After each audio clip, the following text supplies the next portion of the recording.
Cinézoom. C'est maintenant.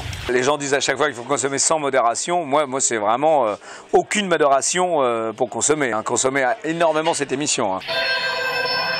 Zoom Ciné, une production de Cinézoom.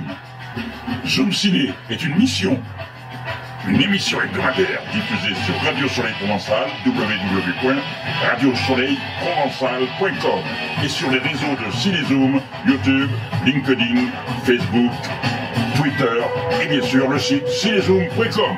Les Zoom Ciné sur les films à l'affiche cette semaine dans les salles de cinéma. Première réalisation du comédien Artus. Il réunit à ses côtés dans le film Clovis Cornillac et Alice Belaïdi. Alors un petit truc en plus, ça s'adresse à des personnes qui ont ces petites choses et ce petit truc en plus.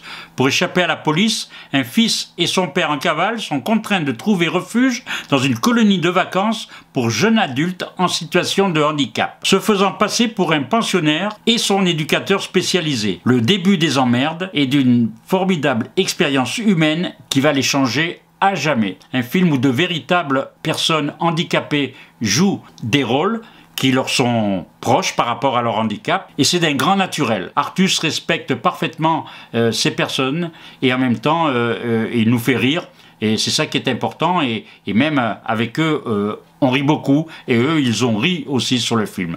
Nous écoutons Artus, que nous avons rencontré aux rencontres du cinéma de Gérardmer, et il nous parle donc de ces personnes. Ils ont ce petit truc en plus. J'ai vraiment retrouvé cette ambiance-là, cette joie de vivre, et moi je sais que les plus grands fous rires, c'est avec eux que je les ai attrapés sur des tournages, quoi, hein. Ah bah parce oui. Que la dérision, eux, au contraire, ils ne prennent pas ça mal. Donc vous leur avez même pas parlé de ça, vous avez fait ça naturellement, je pense. Oui, et puis c'est les premiers à dire les choses. En fait, il n'y a pas de tabou. C'est les premiers, si vous leur posez la question à Arnaud, à Marie, dire c'est quoi ton petit truc en plus, ils vont dire je suis trisomique. Voilà, c'est bon. Voilà, c'est ça. Il faut arrêter d'avoir peur des mots, d'avoir peur de... C'est comme ça, c'est voilà. Oui, les non-voyants, les... Mais oui, mais même ça, mais même les aveugles, les sourds, les nains, parce qu'il faut arrêter pareil d'essayer de rendre le mot. Moi j'ai un ami nain, il dit je suis un nain. À un moment, il faut arrêter de dire une personne de petite taille, une personne malentendante, une personne porteuse de trisomie 21. Oui, ça va, je suis gros. Moi j'ai été gros pendant des années, je suis moins gros qu'avant, mais j'étais pas en surcharge pondérale proche de l'obésité. J'étais gros. Il y a un moment, voilà. Non, c'est les premiers. Toi t'es chauve, toi tu perds tes cheveux, tous les trois d'ailleurs, tous les quatre. Voilà. Et en plus c'est les premiers à rire de ça, quoi. Non mais tu vois, non mais on s'en fout et tant mieux. Et oui. Appelons un chat un chat. L'autre fois j'étais avec dans un bar et il y a une serveuse noire. Et j'étais avec un ami à moi qui est noir et un autre ami qui est arabe. Et je dis en vanne, je lui dis, elle me dit c'est pour qui les verts? Je dis c'est pour mon pote le noir et l'arabe. Et ça la choque. Non mais et surtout là où ça la choque, c'est que je lui ai dit, on est d'accord que si je t'avais dit mon pote le Renoir et le Rebeu, ça t'aurait pas choqué. Et elle me dit non. Je dis mais c'est exactement le même mot. C'est le même mot, juste dans un sens ou dans l'autre. Mais c'est le même mot. Donc à un moment, pourquoi noir ça te choque et Renoir ça te choque pas? C'est juste qu'on l'a inversé et qu'on se dit ça va. Un black c'est pas ça va. Un noir, oh non, ça fait bizarre. J'ai dit c'est le même mot, appelons-le. Voilà. Est-ce qu'ils n'étaient pas réticents justement à ce que vous alliez leur faire faire parce que j'ai l'impression, moi ayant l'habitude de travailler avec eux, qu'ils donnent volontiers. Donc parfois il faut continuer pour eux. Ils aiment ça. Ah ben oui, parce qu'on les écoute, quoi. Ouais, et puis ils s'amusent, mais après c'est comme tout, il y a des humeurs, il y a des jours où on a plus envie que d'autres, il y a des jours où ils avaient moins envie, mais après voilà, le but c'était d'écouter. C'est pour ça que je voulais un décor aussi un peu unique, quand on tourne au même endroit, ce qui nous permettait d'être sur les appuis et de se dire bon là la scène du repas c'est compliqué parce que il y a un tel et un tel qui est pas bien, qui a pas envie, machin et tout, mais c'est pas grave, on va faire la scène du foot, et puis on reviendra demain sur celle-là, et puis voilà. Il y a cette part d'enfance qui moi me plaît et m'attire. Je trouve que l'adulte trop adulte, il y a une phrase que j'aime beaucoup de Jacques Brel qui dit pour être vieux sans être adulte, c'est dans Les Vieux Amants. Il dit cette phrase que je trouve géniale parce que j'aimerais vraiment m'en finir vieux, mourir vieux sans jamais avoir été adulte. Et eux, je trouve qu'ils ont ça, ils ont ce côté, voilà, on s'en fout en fait, tout va bien. Alors que c'est eux qu'on ont le plus de justement de choses où ils pourraient se dire le plus de vrais problèmes, on va dire. De vrais problèmes, et c'est les valides qui s'en plaignent le plus. Pour moi, la différence, c'est une force. Pour moi, c'est pareil, on est dans une époque où on essaie de lisser un peu tout le monde, de faire croire qu'il n'y a pas de différence, que les hommes et les femmes sont égaux, que les gens qui viennent d'Afrique du Nord, du Sud, d'Asie, de machin, sont tous pareils. C'est pas vrai. Et tant mieux, les hommes et les femmes sont pas pareils, les ethnies sont pas pareilles, et tant mieux, c'est une force. Ne pas en rire, ça veut dire qu'on les met dans une case. Si j'ai pas le droit de faire des vannes sur eux, c'est parce que je les mets dans une case. Donc si je les mets pas dans une case, j'ai le droit de faire des vannes. Moi je pense qu'il n'y a pas de sujet tabou, qu'il faut rire de tout. Cette envie de passer à la réalisation, c'est venu comment? Est-ce que c'est le sujet qui vous a pas forcé, mais... Alors déjà, pour ce projet-là, oui, je me serais pas vu le donner à quelqu'un. Je pense qu'aujourd'hui j'ai un peu cette légitimité et je me serais... Et puis c'est mon bébé, j'avais pas envie de filer le bébé à une nounou que je connais pas. Je voulais m'en occuper moi. Et puis je me suis toujours dit, ça a mis du temps, c'est un projet que j'ai depuis quasiment 10 ans dans les tuyaux et j'attendais le bon moment. D'abord j'ai mis un pied dans le cinéma, j'ai fait du cinéma, j'ai regardé et puis je me suis toujours dit que j'allais pas réaliser parce que c'était compliqué de réaliser. J'ai fait pas mal de films où je me suis rendu compte que le réalisateur faisait pas grand chose, malheureusement.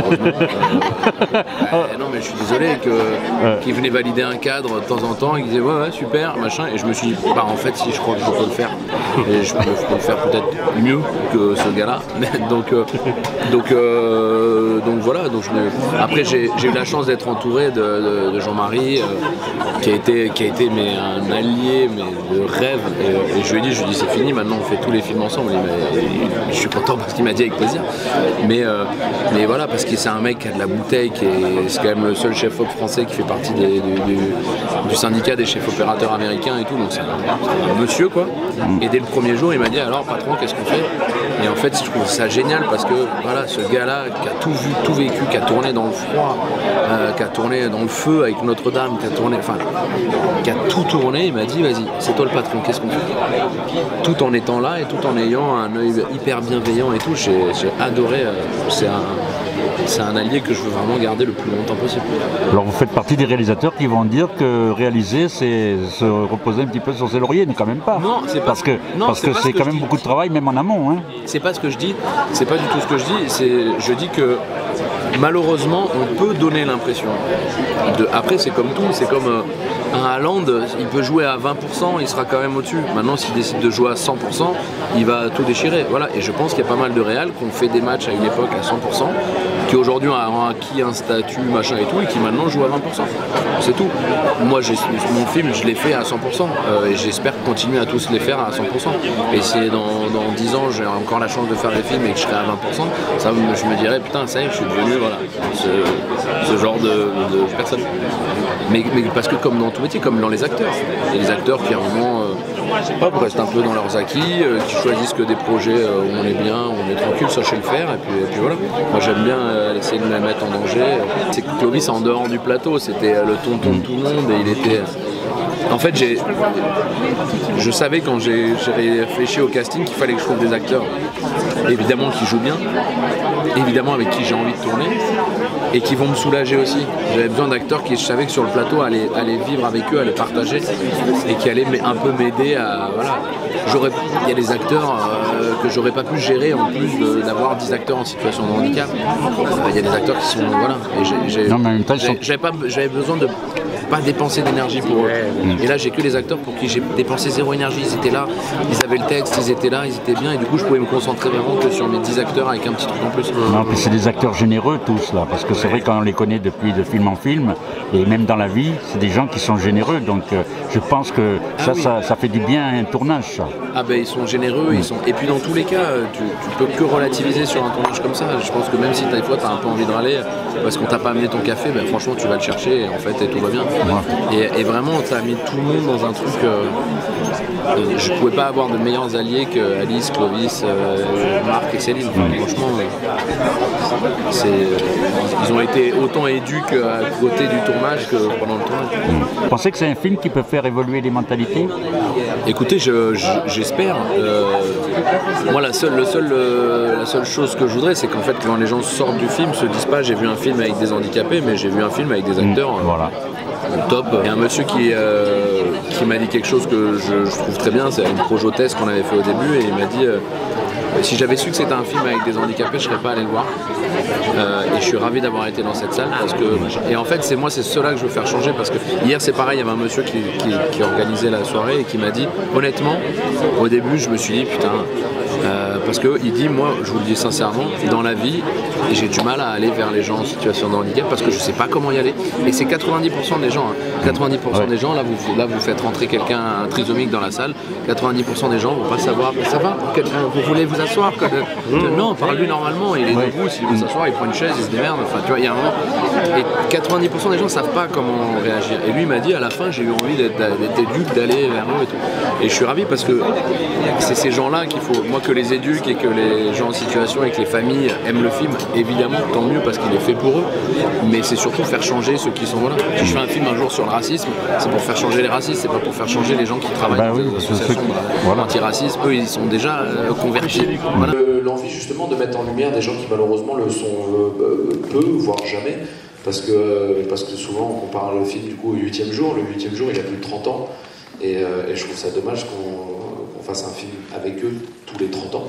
Voilà, et je pense qu'ils ont justement cette... Et encore plus dans ce monde aujourd'hui où il y a la haine qui monte, où il y a le racisme qui monte, où il y a de plus en plus de trucs, eux ils ont en fait cette innocence et cette simplicité, mais dans le bon sens du terme, qui je trouve est nécessaire aujourd'hui. Ils ont pas ces codes sociaux que nous on s'est instaurés depuis des décennies et qui je pense nous bloquent, de pas se dire, eux ils disent je t'aime, ils disent je suis content de te voir, ils disent t'es beau, comme ils disent j'aime pas ton t-shirt, il est moche, comme j'ai dit, enfin, et du coup c'est cool, ça fait du bien en fait, il y a un côté sans filtre qui fait vraiment du bien, et puis franchement on relativise, parce que nos petits problèmes du quotidien quand on arrive sur le plateau et qu'il y a un soso en fauteuil roulant à qui reste peut-être 6 mois à vivre, bah, autant vous dire que les petits problèmes on les prend et puis on se les cale là où on veut. Avec le 6 mois à vivre, vous venez de plomber un peu l'ambiance. Ben oui, mais c'est une réalité. Non, en fait, Sofiane, il a 20 ans, l'espérance de vie de sa maladie, c'est entre 20 et 25 ans, mais après, il peut aller plus loin, et voilà. Mais c'est la réalité aussi de ces choses-là. Et c'est pour ça qu'il faut continuer à en rire, à en parler. On a traité la partie, on va dire, le cool du handicap, entre guillemets. Évidemment, il y a d'autres parties plus noires, plus compliquées à vivre pour eux au quotidien. Mais je voulais pas traiter ça, c'est pas un documentaire sur le handicap, c'est l'histoire, c'est un père et un fils qui cherchent un endroit pour se cacher, et il s'avère qu'ils trouvent un endroit où il y a des gens atypiques, mais voilà, c'est plus un film avec des acteurs en situation de handicap qu'un film sur le handicap. Ouais, non, c'est assez mais comme l'était le 8e jour, c'était pas un film sur le handicap, c'était un film avec... en fait, j'ai fait un casting sauvage, parce que je voulais pas spécialement d'acteurs, je voulais des personnalités, et je les ai castés assez tôt, avant la fin de l'écriture du scénario, parce que j'ai dit à mes producteurs, il faut que je les ai avant de finir l'écriture du scénario, parce que je veux vraiment écrire pour eux, et je veux pas leur créer de personnages. Arnaud, qui est fan de Dalida, qui a le tatouage de Dalida, il est vraiment fan de Dalida, il a vraiment le tatouage de Dalida sur l'avant-bras. Boris, qui est tout le temps déguisé, c'est ses costumes à lui, il est comme ça dans la vie. Quand il arrive en ketchup man, en bouteille de ketchup, il est comme ça dans la vie. Si vous le croisez dans Paris, il sera en bouteille de ketchup. Donc c'est vraiment eux. Parce que je voulais justement, déjà d'une façon aussi me protéger moi, qu'on puisse pas me dire, vous trouvez pas que c'est un peu trop de les déguiser en bouteille de ketchup, ou que c'est un peu trop le fan de Dalida. Ben là, non, c'est pas trop, c'est eux. Donc voilà. Et puis parce que je voulais vraiment que ça colle au max à leur personnalité. Mais vous aviez déjà une expérience préalable avec ce type de situation particulière avant de faire votre sketch handisport, ou avant de faire ce film. Vous aviez déjà côtoyé ce milieu, vous aviez une expérience personnelle, familiale, quelque chose qui vous attirait, ou c'est seulement le décalage qui vous intéressait? Non, j'ai toujours été attiré par la différence, ouais, par ce côté. Je trouve que c'est justement quand je dis un petit truc en plus, c'est que pour moi c'est vraiment un petit truc en plus. C'est parce qu'en fait, qui a décidé que nous on était normaux et pas eux? En quoi un mec qui vote extrême droite et qui bat sa femme est plus normal tu vois, enfin je sais pas en fait. Non mais c'est vrai, elle est où la normalité? Qui est considéré comme handicapé, pas handicapé? C'est nous qui avons instauré ça. Mais pour moi, ils ont juste un petit truc en plus, ils sont juste voilà, différents. Et qu'on oublie, c'est ce que j'aimerais faire passer comme message dans ce film, c'est qu'en fait on s'en fout, il faut pas l'appuyer, ils ont un petit truc en plus, mais on s'en fout. Là où ça leur fait le plus plaisir en général, c'est quand on oublie leur handicap. Moi je sais que Soso, celui qui est donc en fauteuil, on fait, quand on était dans l'eau, machin, à la fin on sort de l'eau et je le tiens et en fait, mais je le tiens pas comme un mec qui sait pas marcher parce qu'il est dans l'eau. Donc dans l'eau il arrive à peu près. Et sauf qu'une fois qu'on arrive en dehors de l'eau, ça fait brrr, il s'étale à côté de moi et je fais ah oui merde, c'est vrai que tu marches pas. Et il était mort de rire par terre parce qu'en fait on avait oublié, lui comme moi, qui marchait pas. Et c'est une fois arrivé à l'extérieur de l'eau, on a fait ah oui c'est vrai, il y a cette réalité là. Et je pense que c'est ce qu'ils veulent, c'est qu'on arrête de les regarder comme des gens en situation de handicap. Voilà. Zoom Ciné est une mission. Une émission hebdomadaire diffusée sur Radio Soleil Provençal, www.radiosoleilprovençal.com et sur les réseaux de Cinézoom, YouTube, LinkedIn, Facebook, Twitter et bien sûr le site cinézoom.com. Proposé et présenté par Gérard Chargé. Ma mission, et je l'accepte, sera de vous retrouver chaque mercredi de 16h à 17h et en replay. Ce message ne s'autodétruira pas.